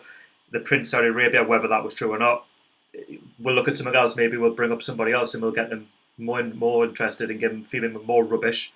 And that's just the way I look at it. Like, you know, I just yawn at the whole situation. We've been down this road so many times before and nothing's happened. Yeah. Ivan, what's your thoughts on the Takeover? Because I've never really known your thoughts. Is it real? I hope so. Well, I do and I don't hope so, because I feel like it would be good to have deep pockets because that's the way football is moving in this day and age. Having an owner that might just be kind of hands off and just is like, whatever, just throw money at it, would obviously help Newcastle. But at the same time, I don't feel happy with an owner coming in that I wouldn't morally agree with less than Mike Ashley. Because, like, Mike Ashley, yes, he's not the greatest football owner. He's not the greatest football businessman, and he doesn't have exactly a good track record in business. But I'd rather have someone who has a bad track record in business than is tied in any way to a bad humanitarian track record. Yeah, thank you very much. Right, let's have a look at your live chat. So Takeover won't happen. Joke how they can do this to us. We need to concentrate more on points and get into the quarterfinal for the first time in a long time. That's by Daniel Kane. Thank you. Lawrence says, gotta think one of these rumours will happen eventually. Well, you would hope so, wouldn't you? Eventually. Paul says, my advisor says it's a takeover. If the takeover happened, we would be sponsored by porn. I can see it. Adam Taylor. Now I know why the helicopter did. Fake over, but what's Anthony Joshua's management being involved with the Saudis? I'm guessing Chris is probably saying with that. And let's say John says, please. Now let's move on to the next subject. This rubbish. There is no takeover. Well, it's funny. Funny should say that. We've got a couple of WhatsApp messages. Remember, get them sent in to us because you will have yours read out as well. It seems like if Mike Ashley was to pass away, you'll still own the club. Says again, leave your name when you leave a message. I mean, would it be passed down the family? That's probably a better way to describe that. It's an interesting one, isn't it? I mean, if he's got some relatives there that are probably looking to get involved in football, possibly, but I just hope not. I hope that it, if that does happen, then we're stuck with him. No, I just hope we're into somebody else's hands because, listen, we've gone 13 years with him and we're not really progressing. I mean, he's not really investing enough in the football club, and we want to see a club, competing with not just anyone in the top 10, but want to compete in the top 6. We want to get back to the glory days. We demand a team that tries. Yeah. And this one's for you, Peter. Mm-hmm. What's more likely to happen? Us being taken over or Sunderland getting promoted to the Championship? Sorry to say this, but it looks like Sunderland getting promoted to the Championship. I bet you want that to happen, don't you? Definitely not. But yeah, honestly, I can... Go on, mate, sorry. No, it's not going to happen, the takeover. As much as I like it to happen, but I just can't see it. It just doesn't look exciting anymore, to be honest. I mean, because Shawty's just pointed out, we've been down this so many times, and now it's just like, oh, here we go again. We're just getting filled with more rubbish every single time. Probably it's a way to try and avoid spending money in a transfer window, which is normally when these takeovers have been happening, whether it's just before a transfer window opening or during a transfer window that's opening a lot of the time. Roll on July, when it all starts again. Shorty, Rob has sent a message in saying, who do you trust in terms of the media? Who are your sources that you say, yeah, he's got a good reputation, him? I think you've got a good reputation. You're a YouTuber. I think because you kind of go along the lines of you don't kind of you don't get too high about these sort of takeovers. In terms of journalists. Oh, journalist. Nick Culkin, George Culkin, sorry. Maybe one. Luke Edwards, any of the Chronicle? Lee Ryder can sort of, but it's the thing is, it's tough because who do you believe? Like, you know what I mean? They're trying to get a story out there to try and get people interested to sort of, then it's not going to work out and it puts them down. Like, Keith Downey, Pete Graves, do you trust any of them? Who would you trust more? I would, in a sense, I'd probably say Keith Downey more. Because he works for a Sky Sports TV company. He's quite higher up, but then at the end of the day, that it's just for stories, isn't it? It's just to get it out there and make them more popular. And it's like Peter was, we've been down this road so many times before. We'll just get let down time and time again, and they say, well, we've got this proof, we've got that proof, but where's the proof? Like, you know, the club aren't coming out and saying things like, oh, this is happening, that's happening. I'd rather hear it from the club's Twitter account or the club's website or something. I want information from somebody who has factual information that this is actually happening. I want to see these people maybe come out and say, yeah, we're actually interested, instead of just such and such is interested. Like a small statement saying that's literally what it is. At this present moment, Newcastle United are undergoing X, Y, and Z. Premier League 2.2. We won't be coming further. Just a small. Yeah. But like, you look at the Saudi thing, and they were saying, "Oh, it's 90%." Where is this information? Where do you get that from? Who do you believe, lads? Peter, Ivan, do you trust any journalists in particular? I would say if I had to pick one, it would definitely be Keith Downey. I would trust most. Is that because he's on TV? Yeah. From myself, I don't believe anything unless I read it on the Associated Press, and that's it. Mine's probably people like maybe the Guardian, the Telegraph, Sky. To some extent, not everybody, but those are probably the Times. Maybe the Athletic's got a good reputation as well, but there's some that you wouldn't obviously touch with a barge pole. Right, that is the takeover. Of course, if you want more questions on the takeover, fire in them WhatsApp messages. We'll move on to something a little bit funny. Would you ever change your name, Sharky? Would I ever change my name? So I know there's a lot of I've seen football fans around the world, they've changed their name, but they've kind of kept the name, but they've put their club name in it. So for example, you've got that John PFC Westwood, for example. Do you remember him? Yeah. Would I? Maybe he's asked us in 10 years' time. Would you get ridiculed for doing it? Would I get ridiculed? I wouldn't bother us at the end of the day. Like, if I'd say if my name, for example, was James NUFC Sharky, I wouldn't care though, because at the end of the day, I love Newcastle. Like, that's my club, and it's, for me, it's not about their opinions. It's about your own. It's about what you do. It's about your life. You live it. Who cares? Peter, would you ever put Toon Army or Geordies or Magpies or a favourite player in your name? Because I've seen babies being called, and puppies being called like Tino and Shearer and stuff like that. Would you ever change your name? As in like my YouTube channel? No, just yourself. You go to a job, and if you go to a job and you knock on the door and you want this job, hi, my name's Peter, St James's Park, Proudlock. Would you? No, I would definitely keep your name the same. Ivan, because you've got a very glamorous name, would you change this to Toon Army? No, absolutely not. My parents worked really, really hard on my name, and I would not want to disrespect them in doing that. The reason why I asked this is because this lad, a bloke called Rolf Cornelissen, sorry if I don't pronounce that, he's from Sweden, he's from Italy, now has Newcastle officially in his middle name, and he's absolutely buzzing. Good for him. That is absolutely over the moon for it, but it's took him over a year to win a legal battle, which went all the way to Gothenburg's High Courts, winning that legal battle. So it's interesting. That's a funny one. I mean, personally, I don't think I ever would. I mean, I might have a nickname with the Toon involved, but I wouldn't go that extra. As much as I love the Toon, I didn't think I'll go that extra mile, if you want to call it that. Maybe, like I say, I'll call a pet, a dog, a cat, whatever, a bird, after Shearer or something daft like that. But yeah. There are rules in Europe, in certain European countries, where you're not allowed to be named like far out names. Like in France, you're not allowed to have an uncommon name. Really? That's fact, yeah. Didn't know. That's probably why he's had to go, because, I mean, how many Newcastle, people probably don't know, if you're not a football fan in Sweden, what is a Newcastle, right, so to speak. And he's probably had a fight for that, and good on him, you know. I mean, I couldn't personally. It's a strange one, but it's a funny one as well. And the last topic of this section is I want to talk a little bit about ASM.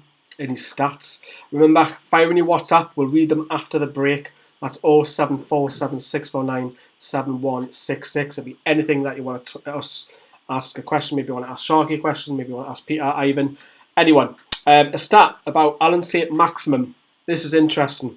I think this is really important with his stats. When ASM plays, Peter, I'll come to you on this one. Okay. Our win rate is 50.6% win rate. That's when he starts. We pick up on average 2 points per game when he starts. And when he doesn't, it goes right down to naught, just over half a point. How important is that stat and how important is he to this attacking sense? He's a mass. He's very important to our football team. Young lad, I think he's got bags full of talent, because I think we've also got like people like Atsu who just don't quite in the Premier League for me. And I like the runs he makes and the way he can take other people on in football games as well. So he's definitely a massive player for this football club. I did see me criticism of him, which I said before in the show. He can hold on the ball far too much, which is just my concern a bit. I think you're right in saying that he does hold on the ball a little bit, but you'd rather have ASM in your team than not. Oh, yeah. Because, yes, his defensive work isn't strong. No. Like we're seeing at Oxford, he didn't offer nothing going backward. But if you have him on the pitch, he will cause danger. No, he does, and he got yes. with a goal. He has a question for you, Ivan. Yes. Would you build a team around him? Yeah, why not? He's definitely a one to hold on to for quite a while. I don't know what his initial contract is off the top of my head. I think he's got another 4.5 years, I think. Yeah, right. It is a substantial amount of time. Absolutely. Make him... he is definitely the kind of player who wants to be a star, who wants the spotlight on him. And so let's do that. It's well known that I was a very big fan, and still am a big fan of Jose Perez. I think that near the end of his time at Newcastle, he definitely started to become good for a lot of people. I believed in him from the beginning, but he shows similar qualities ASM does, that he can be someone that we could build around and should be built around. Cool. Last question for you, Shark, before we go to a break, and it's about the decoration that went up just recently, the last 24 hours at St James's Park. It's slowly getting nicer. You have to say it is. I know there's a bit of a joke with Key being on the team photo, but I think it's because you look around other Premier League grounds, even Goodison Park's not the greatest stadium. No disrespect, I don't mean that, but it's got all the legends going around the stadium. Do you feel that this is a good thing? Is actually, what's the word, decorating to sell it better, or is it just a case that, look, it's modern times, you've got to do this? But secondly, for the second question, should the East Stand get a bit of love? Because I think it doesn't look great at St James's Park going around Leazes around the East Stand. What's your thoughts on those two? Yeah, so first of all, the touch around the Millburn bit, I think that's fantastic. It's a good touch. I think it's probably 13 years too late, but I think now it's good that we are building, around there. It does give a bit more exposure in terms of, those fans who are travelling around the world. But you've got to remember as well, it's the identity of the football club, that matters. It's the community, it's bringing everybody together. But if you look at that as a whole, it's at the end of the day, with the money that's coming into the football club, from the Premier League, the TV rights, Mike Ashley has no choice but to, invest around the stadium. I know yourself, you've touched upon it, how the stadium needs, a lick of paint. It needs to be improved. And I think we've seen in other parts of the ground, that this is probably just the start. I believe there's probably more to it. I think more will get done, maybe as the year goes on, maybe as the next couple of years go on. In terms of Mike Ashley selling it better, well, that remains to be seen. That's your product at the end of the day, isn't it? Yes, that's his club. It's probably a way for him to maybe interest more fans from the outside, bring them in. Bit more money, isn't it? With the the capacity dropping as if through season tickets and that. But in terms of the East Stand, I believe that, yes, you're right, more needs to be done, because the amount of rust I've seen around that area, it looks so old. And yeah, you can put little finishing touches around it, but I still believe maybe, pictures that are going to represent the football club, legends players, the fans, maybe just what they've done. Where they've got the bank, the ATM. They've done like a bit with with all the fans. Classic from the 70s. Yeah, let's do something maybe like that around this. I think they should do it around the whole ground, but that's going to take time. But it's something they should be doing because you've got to remember that this club, it's a one club city. It's the community. The fans need to feel part of the stadium, and we are. Without the fans, the club's nothing. Yeah, I would have to totally agree on that. Get your message in before we hit the break, because the last section is all about Arsenal, which is coming up next weekend. That's 07476497166. Even though it's not about Arsenal, fire those questions in. We'll see you shortly after this short ad break.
Right, hi everyone.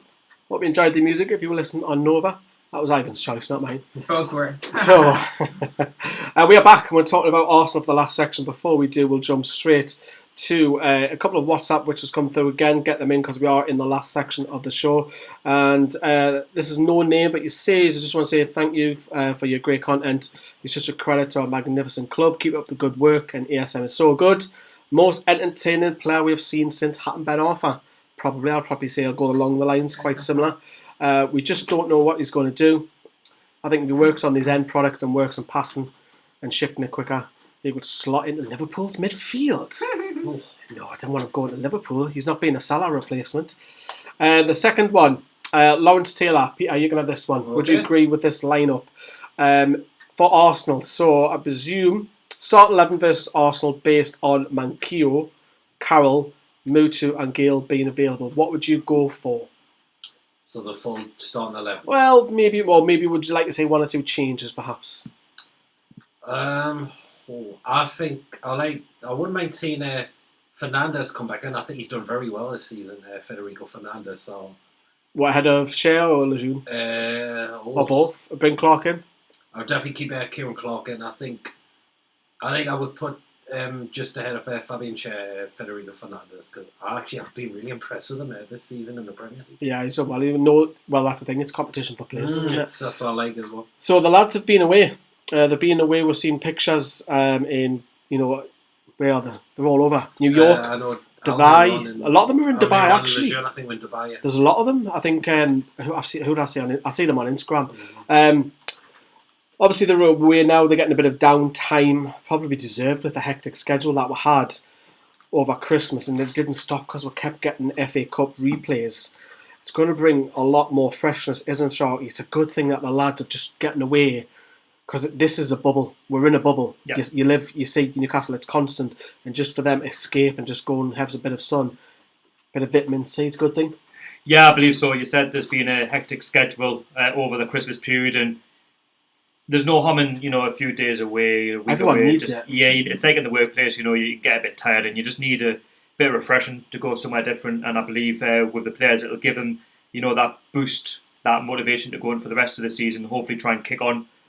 Whatever the target is, hopefully it's to potentially try and get in the top 10. But we needed that break, I think, given the amount of injuries that we've had, in the last month or so. It's been really, it's been harsh on Steve Bruce, really, and he said he's never witnessed anything like that before, and just let them relax the muscles a little bit, and it's going to be beneficial. I think it's a good thing, because obviously you'll have a lot of the lads a lot more fresh and coming back as well. Ivan, do we focus on our strengths first, or do we focus more on Arsenal? What do you mean? So in terms of, do we play to our strengths, or do we counter that against Arsenal's strengths? Definitely play our strengths. Luckily, Arsenal are in a period of figuring themselves out, and that's the best time to play a team that is low on confidence, that's low on ideas, and has a new manager who's trying to implement a new mentality, but isn't having the results desired yet. Who are the threats, Ivan, from Arsenal? From Arsenal? Definitely, obviously, Lacazette and Aubameyang. But other than that... You don't rate them going forward? What about Pepe? He's starting to come in a little bit of form? Yeah, a little bit, but depending on if Newcastle can play to shut him down, then that we have him in our pocket. I think, Peter, Martinelli, what about him? Yes, I was going to think, how was he, only 18 years old? Just a pen, isn't he? Yes, I think he's been... Double figures? Yes, he's been scoring in the Europa League for them as well. I think he's got a massive future for them, definitely. I've been a massive impressed with him. Because he can play up top. He can play up top, just on the left, yes. Do you think all three would start on screen? You can see, people who are watching, you can see Aubameyang, Lacazette and Martinelli, or would it be 2 from 3? It's a possibility all three could play. I think they did that in their last game, which was against, was it Burnley? I think it was. They actually did have both Aubameyang, Lacazette and Martinelli starting. Do you think, if you've done a combined 11, which will be on our YouTube channel later on, it'll be all of our majority of Arsenal's attack and our defence? Do you think if we swap them around and we give our defence to Arsenal and say, right, he has a clutch of players, that'll vastly improve them? Because that's where the weakness is. Yeah, definitely, because the defence has been really off for a long time, and that's what has annoyed a lot of Arsenal fans as well. Why they've been conceding a lot of goals, why they've been poor away from home as well a lot of the time, which happened majority of last season and the season before that under Arsene Wenger, where they didn't pick 3 points until the end of the season away from home in 2018, in the end of the 2017-18 season. I think Rob will be quite pleased with that stat mind. Rob would have enjoyed that. He's probably going to claim that he already knew it. Sharky, Arsenal are not the team that they once were. Is this a game where you look and think, we can get something from this, you know? I'm confident. Do you fear them? That's what No, I don't. say. Honestly, Why do I fear them? Because I think they're bang average side, and I don't want to sound horrible to what they've got, but you just don't see any improvement from Arsenal. I think they're very badly inconsistent. That's when you watch them play. I mean, they'll win one game and then they'll possibly draw another, then they'll lose another game and they'll not win in like 2 or 3 games. And I think you're starting to see from Arsenal now sort of the problems that we've had. You know, how we start sliding down the table. I'm not saying that Arsenal are going to get relegated or they're going to keep finishing mid-table if they had to finish in mid-table this season, but it's a real concern for them because they're not seeming to attract the players that the Arsenal fans want. And obviously, you could say it's very similar to Mike Ashley at Newcastle. He's that owner's very. They don't want to spend a lot of money. That's a problem, and that's why they are where they are. On screen, apologies if you're driving or you're listening on 102.5 FM. But people who are tuning in to Newcastle Fans TV stream can see the league table. This is just before this weekend's games. Obviously, Newcastle are sitting in 19th. So since Mikel Arteta was appointed, Newcastle's form we're down in 19th. Don't get me wrong, it's a very small clutch of teams because you can win, you can be 10th. But Arsenal are still in mid-table. I know they've only 1 out of 7, but they've lost 1 out of 7. I mean, look at Everton's form. We got a point there. Everton are second in that table. Southampton are flying. Watford are flying. But have they improved, Ivan, under Arteta, or is it just small glimpses that they have? Just small glimpses, in my opinion. I think that what he wants to implement isn't there yet. He wants to bring a sense of passion and a sense of responsibility back to that team because he was part of such a historic side. So he wants to instill that into the players as well, but it's just not there yet. It's weird because it's where they are since Arteta's come is exactly where they were before. So they're not scoring many goals. I think the defence, if you look on that column, they've only conceded 7 out of 7, which is a lot better than what it was previously under Ljungberg and, of course, Unai Emery. Good evening, what he always says. When you look at that form table, Peter, you've got to be quite optimistic and think, we've got to be optimistic and say Newcastle minimum draw here. Yeah, definitely. I mean, like, if we're attacking areas, for example, Saint-Maximin and Almiron, could maybe give Arsenal's defence a massive test, I would say, because it's definitely Arsenal's weakest part at the back. And imagine if we could go to the Emirates and just really see how our attacking areas can do against Arsenal's defence, how we can test them out. Definitely. Do you know what makes me laugh as well, Peter? Newcastle are 8 games unbeaten. Did you know that? Yes. That is an absolute mental stat because judging by the way we play, we look like a team that's been beaten 8 games in a row, never mind where the ability and the ball isn't great. Shorty, would you start all 3 of the new players and go, right, Danny Rose, you've had another week, Lazaro, you've had another week, we expect Bentaleb to start anyway, but would you go all out? Because Danny Rose will probably think, I'm a Spurs lad here, I'm going to get a bit of stick, but I'll be up for this. But that's what you want. Like Danny Rose, yes, you'd start because he's a natural left back and we need that. Like I say, he's got the big game experience. Obviously, he's played for Tottenham. He knows what it's like to play against sort of top 6 clubs. We know Arsenal aren't there yet, but he will thrive on that. He'll enjoy that. Coming up against Arsenal, he'll not be bothered. Lazaro, I'm not too sure. Maybe I would bring him off the bench. I wouldn't start him straight away. I don't know. Can it be worse than Yedlin? It's a tough one. Yedlin's. I don't rate Yedlin personally. But I would probably bring him off the bench. But if you were to start, it wouldn't be a bad thing. I mean, it's a toss between the both, isn't it? Yeah. But Bentaleb, we've seen signs of what he can do. He's played, like I said, another one played for Tottenham. He's got the experience in the big games. He's been around the European type of football. So against the so-called bigger clubs like Arsenal, we need key players. Like Peter was touched upon, we need our forward lineup to be on their game. And if you look at Arsenal, if we take the lead against them, they're the sort of club that will crumble. We'll literally park the bus, literally. Yeah, but then they've got to break us down. But they're quite defensive as well, so it's a case of one of them, and maybe the long snaps might start again. People can see the graphic. We'll get some score predictions. We'll go around and we'll let the lads talk a little bit about their YouTube channel before we wrap up. So, score predictions, I'll begin. I'm going to say it's going to be a score draw. I'm going to go down there optimistic. Obviously, we'll be there. I reckon it'll be 1-1. Sharky? I'm going to go for a 1-1 as well. Ooh. Ivan?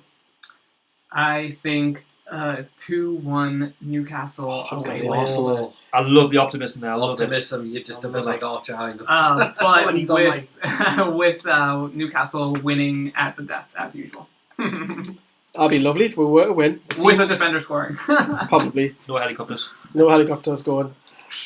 PED, proud luck, Peter. I'm going to go for a 2-2 draw. Oh, Desmond. We're all going for a positivity tonight, so everyone's saying a draw except from Ivan.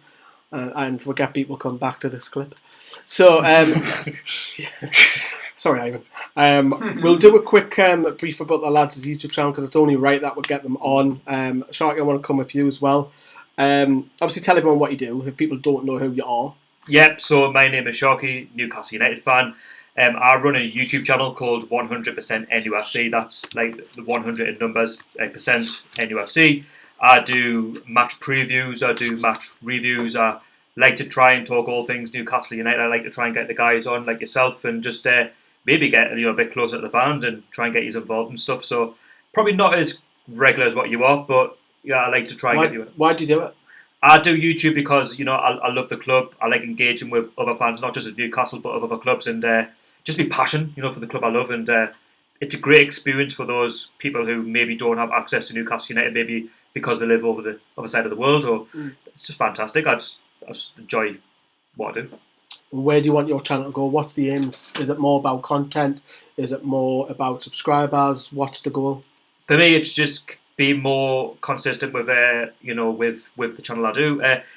Obviously, everybody would love subscribers and stuff, but I'm proud of where I am. 2,500 subscribers. Like I say, you've helped me along the way. You were a big part of where I am, so thank you for that. But in terms of growing, that's what I want to do. But it takes time. But for me, it's just engaging with you guys, getting your thoughts on the club that you support, and your opinions do matter more than what mine do. So yeah, I would have to agree on that. Peter, tell us what you do on your channel. Well, I'll say I'm Peter, also known as PD Prologue on YouTube, and I do a lot of previews for Newcastle games, reviews. I introduced quick thoughts at the beginning of the year as well, which I thought would be a great addition. Match vlogs, unfortunately, because I've not been to any home games this season, that there's not been as much, but I've done a couple of match vlogs at Gateshead before. I did the one away game at West Ham as well, and I've been bringing FIFA videos back out as well, because unfortunately they stopped a few months from last year because of the copyright, but I'm glad I've brought them that horrible copyright out, too well. It was a nightmare. And I don't know if anyone's seen my latest video. I've now learned to put images over a video now. Yes, and I'm going to take credit for that. I'm going to give credit to Shoggy for recommending that. It's all about learning. It is, yes. It's about your product at the end of the day. Yes. It's about support one another. That's what it's about. It is. It's all about your product and why you do it and stuff like that. With your channel as well, have you ever considered changing the name of the channel? I've not really thought about. The reason why I ask is you'll be found a lot more easier. You ever thought about it? I haven't really thought about. It's like I know some people call us just me name. They call us Proud Local. Sometimes I've been called PD as well. So I've never really thought about it. Maybe something, just a bit of maybe something that you might want to look into to try and get you found a lot more. Yeah. Ivan, I'm going to let you take over for the rest of the show. But I would like to know what your thoughts on fan media are, because obviously you know that we're on your show every week now. Yeah. After you, what's your general conception of it and how powerful it is now and where's it going? So I'll leave the rest of the show up to you for the last minute. I think that fan media is super cool. I think that it gives people a voice and an opinion onto their club. Lots of football teams are starting to have their supporters create channels as well, exactly because of that. It's the way the world is moving, where media is very accessible, and if you want to have your opinion be heard, then you have a platform on which to do it. So yeah, it is very important. It is very cool. and it just gives a different perspective on it rather than just whatever the news media chooses to give you. It gives you a real grassroots perspective on the club that you support. Cool. I'll let you wrap up because we're all done now then. Yeah, well, just 10 seconds left, I guess. I just want to say thank you for having me on. It's been a lot of fun. I'll always love talking about Newcastle United, of course. And next Sunday, back with the same on Nova Radio Northeast. When I walk into the kitchen, you saw the look on my face. You saw the look on my had to get out of this place. I seen something I've never seen before. When you put on the pineapple, we couldn't be friends anymore. Pineapple blossoms, go on pizza.